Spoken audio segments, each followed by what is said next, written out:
Hey everybody, welcome back to Kill by Daylight, and welcome to the inaugural episode of Let's Talk About, a show where I, talk about things going on in the world of Dead by Daylight. From official things said by the devs, to speculation on future content, to rumor and innuendo.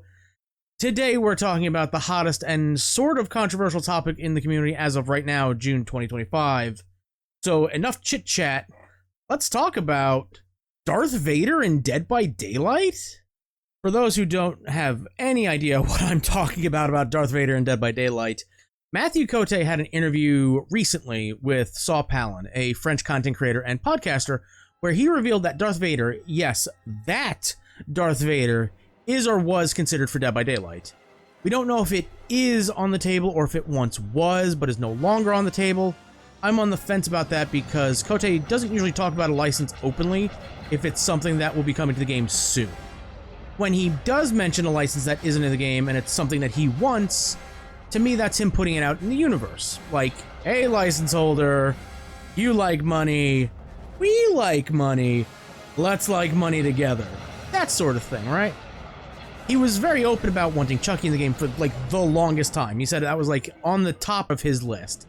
And then suddenly, he just stopped talking about the Chucky franchise altogether, and then we just so happened to get the Chucky chapter that we got. I think that's what's happening here. Maybe.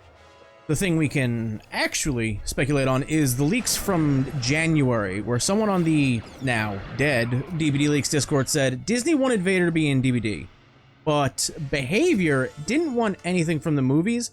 Instead, they wanted something along the lines of the Death Troopers or something from that realm of the stories. I'll leave a link to the Wikipedia, very clever, in the pinned comment if you want to read more about that, or you can just search Star Wars Death Troopers audiobook here on YouTube if you've got like 6+ hours to kill. It's a pretty decently sized story. Or you can do like I did and watch the story of Star Wars Death Troopers by Saints Million. It's only 30 minutes and is more of an abridged version, so you're not going to get every little detail in nook and cranny like you would with like a 6-hour audiobook reading, but it is a faster way to absorb the story and understand what's going on, and it's a pretty great video too. Pretty good. TLDR, the story is pretty metal and horrifyingly amazing, and actually would be an amazing fit inside the entity's realms. But we're not talking about the Death Troopers, are we? Nah. We're talking about Darth motherfudging Vader here. The end-all, be-all of the Empire, one of the strongest Jedi of all time, the Chosen One. Someone so terrifying and powerful that he is used as a plot twist jump scare in not one, but 2 of the most recent Star Wars games over the past couple years. Spoiler warning, there will be something on screen letting you know when the spoiler warning is over, so mute the audio now if you don't want to be spoiled in 3, 2, 1. Everybody good? He shows up near the end of Outlaws. I don't remember him being a huge plot point other than, hey, he's here, you better be careful or he'll get you. Those types of things. He was used way better in Jedi Fallen Order as a literal, oh shit, okay, type of moment where he confronts Cal at the end, pushing Cal to get stronger. And then he shows up again towards the end of Jedi Survivor doing, we'll just say, way more damage to Cal. Respawn, we need the 3rd game, guys. Just tell us it's in development. Just tell us you're working on it. That's all we need. Vader is a big fucking deal in all of Star Wars history. So why do people not want him in DbD? The big controversy surrounding this news is some people saying he's not a horror character, or he's not from a horror IP, or some combination of those two things. And you're right, he's not. Just like Lara Croft isn't. Just like Vecna and Nick Cage aren't to some people. If you want to get really technical, and I will, we jumped that shark a long time ago with the all-kill chapter. On the surface, G-Wound is just a bat-wielding himbo with some throwing knives. Just look at him. You have to dig a little deeper to find the horror that is the K-pop culture and what people go through to become idols. Can't really look at the lore because I guess Behavior didn't want to offend an entire culture that could take them down in a single swoop. So you gotta do your own your homework. Spoilers, it's fucked up. But Nick Cage has been in a lot of horror movies and knocks it out of the park every single time. He's one of my favorite actors, so I can pretty much say that with certainty and a lot of bias, but he's really great in horror movies. Dungeons & Dragons can be a horror game if the Dungeon Master so wants his experience to be horror-themed, and from what I've seen and heard, Vecna is the scariest character you can run up against in your campaign, and your Dungeon Master can just use him. Yeah, they gotta do some setting up and, like, not just have him be a party wipe whenever they want, but he is so scary that just a whisper of his name does make players shit their pants. Lara Croft has gone through some horrifying scenarios and has survived some incredibly scary situations in her time tomb raiding. There's horror in everything. Sometimes you have to look for it. Now let's take a look at Darth. Semi-legit question for the people saying he isn't horror. What about this dude doesn't scream horror? Because the only thing I can think of is the cinematic universe he's from being the big reason, right? It's not all sunshine and rainbows for our heroes, and there's some dark moments, but the heroes do win. At the end of the day, it's an action sci-fi movie with dazzling spectacles and a lot of well-lit sets in the Ridge Tridge. We don't get to see the untold horrors that happen in the background, or in the dead of space. This is where we circle back to the Death Troopers for a moment. If you're not convinced Star Wars can be a horror story when it wants to be, go read up or listen to one of the countless audiobook readings here on YouTube, like I recommended before. A basic bastardized summary is... You ever played the Callisto Protocol or Dead Space? It's like that. But if Han and Chewie showed up halfway through. Death Troopers is full of zombie goodness that revolves around a bioweapon that is being transported on a Star Destroyer that only has 30 crew members, and none of them really question why there's only 30 crew members on this Imperial Star Destroyer, a ship that is massive and eclipses most other ships in the universe. Nobody questions it. A broken down space prison then gets infected by the Blackwing virus. That's the name of the bioweapon. I didn't choose that name. They did. And then hilarity ensues, obviously. Oh, wait. Oh, shit, typo. I meant the opposite of hilarity ensues. Horror. Horror ensues, including some of the smartest zombies I've ever seen or read about in any fiction. One of them, a Wookiee child, lures Chewie into a holding cell because Chewie is a Wookiee, defenseless Wookiee child. Chewie's got to figure a way to help him. But that child then crawls into a vent and opens up a hidden cage containing, 3 full-grown Wookiee zombies that Han and Chewie have to dispatch of in some way, shape, or form. At the end of the story, our heroes and some faceless Imperials are on an escape ship, waiting for the others, when one of the Death Troopers jumps out from a storage compartment and eats the 2 faceless Imperials to death. We're told then that he must have been waiting in there, biding his time for 2 weeks. He was planning a zombie, brainless, undead zombie, was planning his attack for 2 weeks. They're smart. They learn how to shoot blasters accurately, so you know it isn't some memories of their past self bullshit we're dealing with here. They're stormtroopers that can actually hit their shots, leading to one of the most surprising deaths in the story. Like, it just happens to go, oh, okay, oh, I guess he's no longer with us, okay, cool. They even figure out how to make more of themselves. It's weird, and the story really doesn't get into it, but they secrete some weird gray fluid that turns people, I guess? I don't know. There's one scene where they're, like, putting it into containers at the end, so they know it does things. Someone knew something, because there's a scene at the beginning where one of the red shirts walks into a room with a chamber holding 5 or 6 human lungs, like, just lungs, hanging from the ceiling, with one tube making it breathe and the other tube extracting gray fluid from it. It's a scene of glorious body horror. Now, who did this? Vader did. Vader did all of this. He did all of that just to test the damn thing. It's said that the crew of 30 were sent transporting the bioweapon to some unknown location, and then all hell breaks loose. And they even start to wonder, was this just a live test? Yeah. It was. He was just testing the damn thing on you, and then he got a bigger sample size. It's told to us that his next steps are to infect the entire universe because he knows something that we don't. It's never really said why he would do that. We can only speculate that maybe he knows how to control the zombies? That's my speculation, because there's no other reason why he'd be like, alright, test it on a Star Destroyer with 30 people, and then, like, the entire universe is next, not, like, a little town on one of the major planets, not tested on a major planet, no, just, our next step is the universe, the galaxy. The dude is scary. And if you're still saying he's not horror because the book isn't canon, bad news, it is canon. LucasArts reached out to Joe Schreiber, the author of not only this book, but the prequel book, which I haven't read or listened to. Apparently it gets into the Jedi and the dark side, the Sith, and all of this stuff. But Joe Schreiber has also written a number of other horror-themed books. They asked him to write a zombie story and to create his own characters, and that he could use existing characters from around that time period.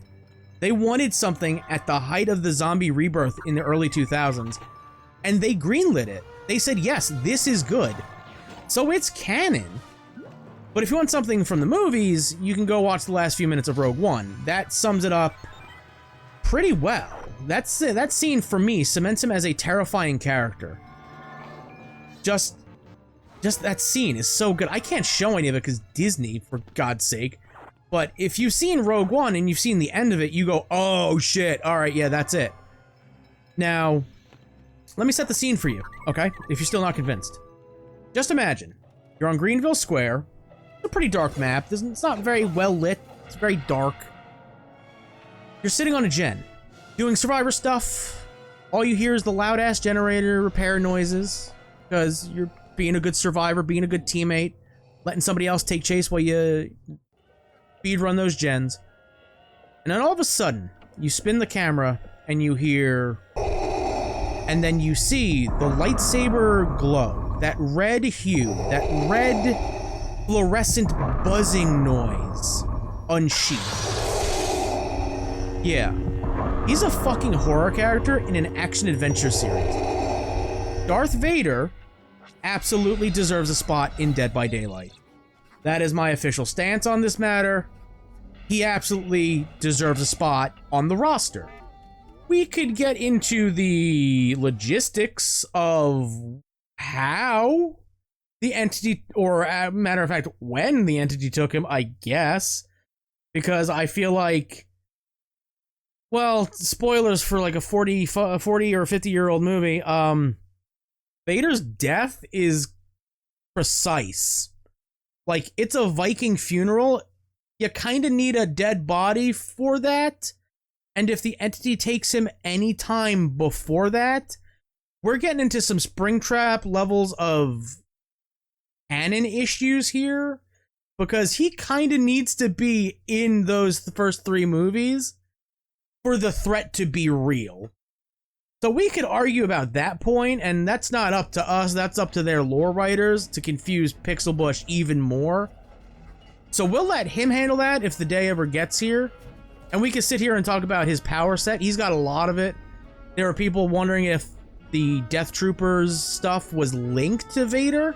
Like maybe he comes in as sort of a nemesis type of thing where he has his own powers, but the Death Troopers are also wandering the map somehow. That's up for debate. We could talk about that if he is ever fully announced and revealed as like, oh shit, there's a Star Wars collab, and it's a chapter, not a cosmetic set, right? We can just debate that later in a future episode of Let's Talk About, right? We can do that all day. My only fear is that he'll be another Freddy, in the cosmetic sense, not in power, because I don't think they'd fuck it up that hard, but in the cosmetic sense where you only get Vader and a prestige version of Vader, which, do not get me wrong here, would go incredibly hard. I love Vader's iconic character design. Throw some gore on that like shimmers, that shiny black armor, and it has red pulses on it. Ooh, that's so fucking good in just theory. But that fear immediately goes away because if what is said is true, if everything that we've covered in this is true, Disney is the one pushing for Vader to be in DbD so hard that I'd have to assume they'd be down for adding characters like Darth Maul, General Grievous, Anakin. Why not Anakin? Giancarlo Esposito from Mandalorian, the guy with the darksaber. I do not remember his name. Whoopsies.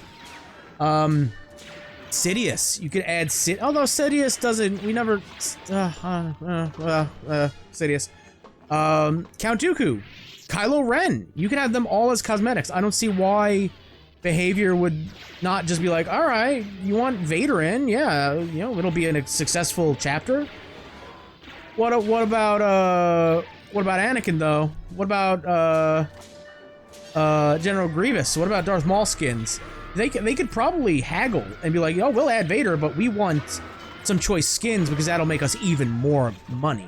The actual problem many in the community would have is James Earl Jones, the iconic voice of Vader, as well as many, many, many memorable voices throughout the ages, is sadly no longer with us. He did sign a deal with LucasArts years ago that lets them use AI to recreate his iconic voice, though. But we see how well that worked out in Fortnite. Woof. Oh man, that's woof, woof, woofa boofa. And I know the way that Epic used the AI and the way Behavior would use it is two entirely different things. But at the end of the day, AI is still AI, and people will rightfully have a problem with it. I'm not one of those people, though. Let me explain. The only time I will support the use of AI is if it's used as a base layer or close to the base layer as possible, and then is modified further by humans. I use AI over on the other channel. Occasionally, occasionally. I don't use AI outside of, it's for my sorta, kinda scripted Skyrim series. I record my voice, then I throw it in an AI vocoder to change it into something different. I then pitch shift it and add reverb and other effects. I screw with it a little bit. Using AI to help that process along is fine. That's perfectly fine. Just relying on AI without any creative input at all, or stealing other people's creativity, like, say, using MrBeast's bullshit service, is not fine. For me, it won't be a problem because James Earl Jones signed a deal with LucasArts, giving them the okay to replicate his voice like we just went over. So this would be okay. I would have no problem with that, and I think most people, when they realize that, also wouldn't have a problem. This wouldn't be a Doug Bradley situation where we just get a sound-alike. If we do get a Dooku skin, then we can question things because Christopher Lee is also, sadly, no longer with us. Then we can start being like, alright, what is up here? But for James Earl Jones, I don't really have a problem with it. But with that, we'll close out our first inaugural episode of Let's Talk About. Should Darth Vader be in Dead by Daylight? Like I said before, absolutely. I have been a Star Wars fan for a large chunk of my life.